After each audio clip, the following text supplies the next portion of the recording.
Hey true believers, welcome back to the web. So today I'm taking a look at another weird niche, I guess vintage at this point, or almost vintage at this point, Spider-Man product. In the world of Spider-Man video games, I don't think there's much weirder than the Kellogg's Spider-Man demo.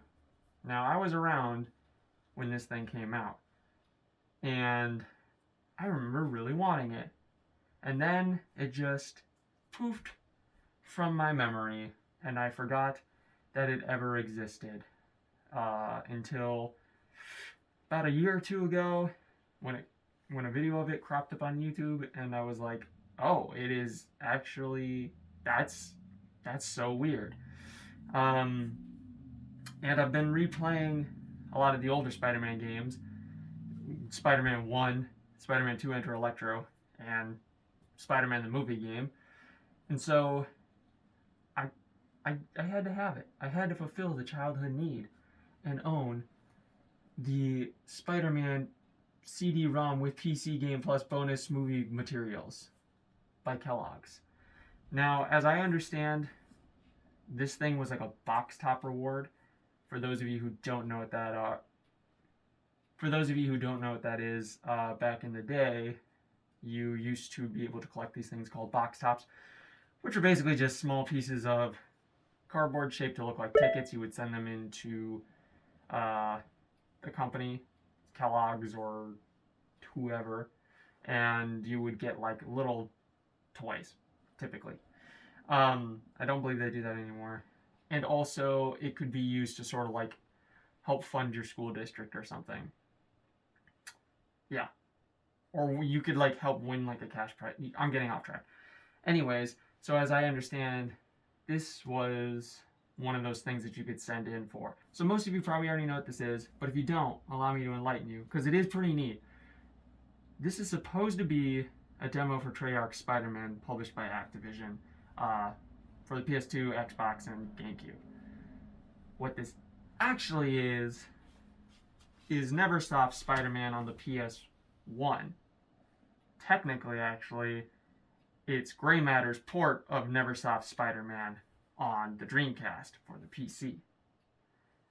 But where it gets kind of interesting is it is reskinned with a costume or a model meant to look at least as close as they could to the model that they use for Spider-Man in their own game.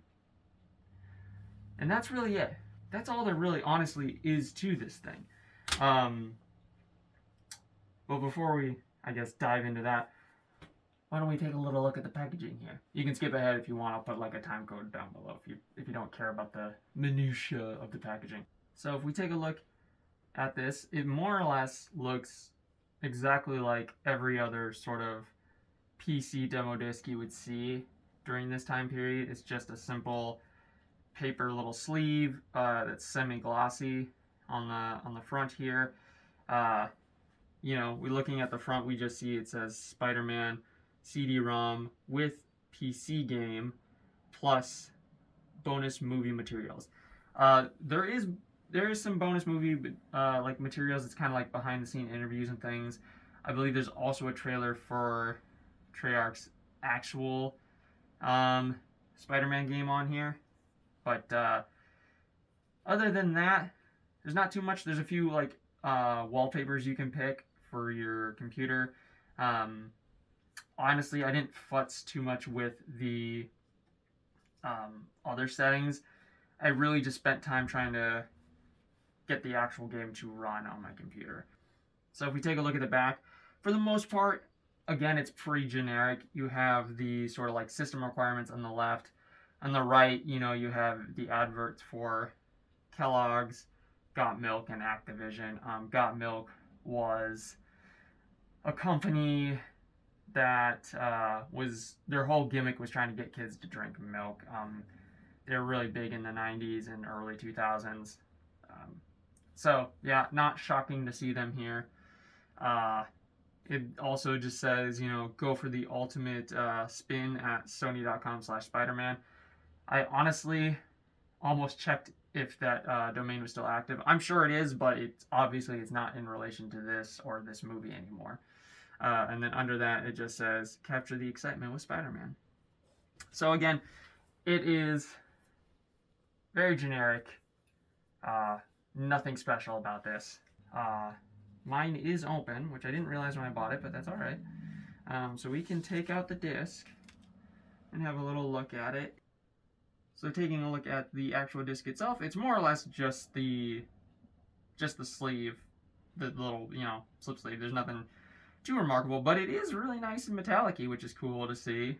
And of course, it also has our adverts on there as well. Now, I guess if you still have a disc tray in this day and age, you're going to be needing this. But otherwise, if you are wanting to check this thing out for yourself, you are going to have to go searching on the internet to find a rip of it. It is not hard to find, I can tell you that much. Where you might run into a little bit of trouble is just getting it to run on your modern system. The newest version of Windows will allow you, though, to run things as like a previous version. So this says it's compatible with Windows 95, 98, and 2000 ME. I tried running it in both 95 and 98, and I ran into audio issues. The game itself would not play any sort of audio at all when I ran it in those two operating systems. So I had seen a tutorial that somebody had uploaded 12 years ago about how to download it and install this onto your PC, and they were running Windows Vista or Windows like XP, one of the two. And so I just ran this as Windows Vista, the second wave, as they called it, and it ran just fine for me. I don't know if the audio issues I did experience was a result of running it on that version of Windows, or if it's just like an issue with the PC port of the game, because PC ports back in the day were not good at all. So I'm not sure. And honestly, I haven't seen any long plays of this game. I've only seen like maybe one or two sort of videos talking about it, but no proper like long plays from start to finish. And the only gameplay footage I've really watched of the PC version is just like cutscenes or speed runs. So I don't know. And at that point, I had already been kind of like futzing for like 30 minutes, so I was just happy enough that it like ran.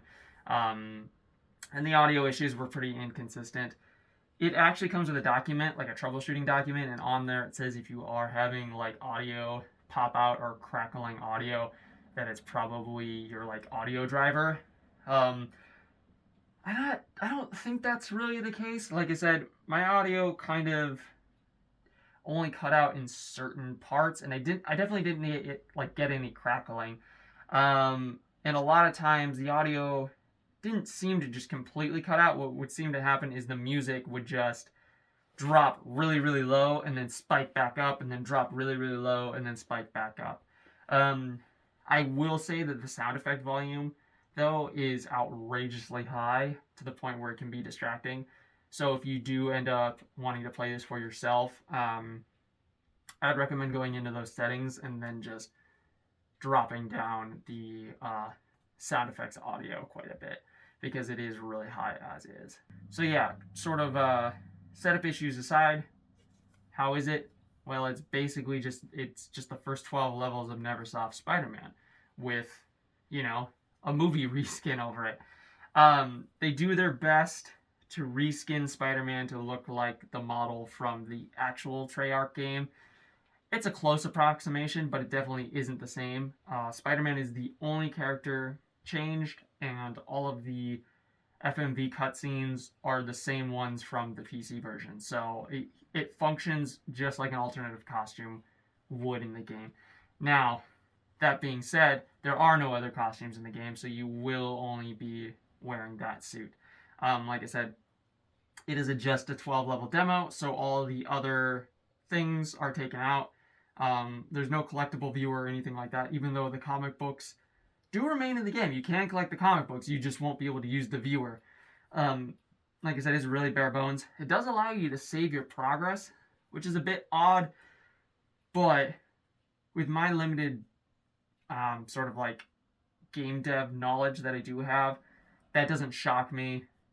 It's pretty easy. It would be pretty easy to just go into the game, slice out the 12 levels, and then make it impossible to access the other settings.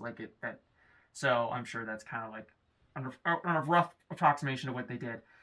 But weird sort of sound oddities aside, I mean, it plays just fine. In fact, I was able to use a modern Xbox One controller to play this thing. Aside from the web aiming button, you can accommodate all the buttons. It didn't allow me to assign L2 or R2, but I didn't really need to. You don't need to use the web aim to get through the 12 levels, so you don't need to use it. But I just mapped it to R3 and it worked just fine. But you can map it to literally any button that you want. So the button mapping works just fine. Like I said, even with missing the L2 and R2, it honestly played just about the same as it did on the PlayStation. You could even use the analog stick, though it seems like it's a little janky, so probably just best to stick with the D-pad. But otherwise, it plays, just about the same. It's just as responsive. It is just, you might need like a certain sort of controller if you want to get L2 to R2 to work. I know another video I watched tried using the 8-bit Duo and they said the button mapping was really weird, but you can change the button mapping. You can use a PS4 controller even if you wanted. I just settled for the Xbox because I figured compatibility-wise it would be a little easier, because I had experienced some crashes when I was futzing around with the button remapping, so I figured to stick with that. But it does work.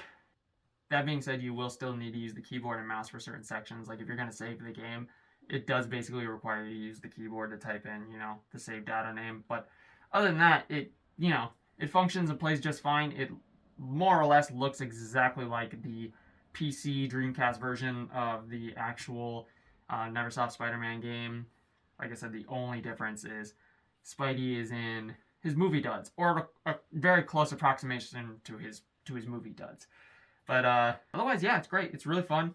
If you got like 30 minutes to kill and don't mind sort of like a little bit of a tedious setup, it's fun. It's just something different.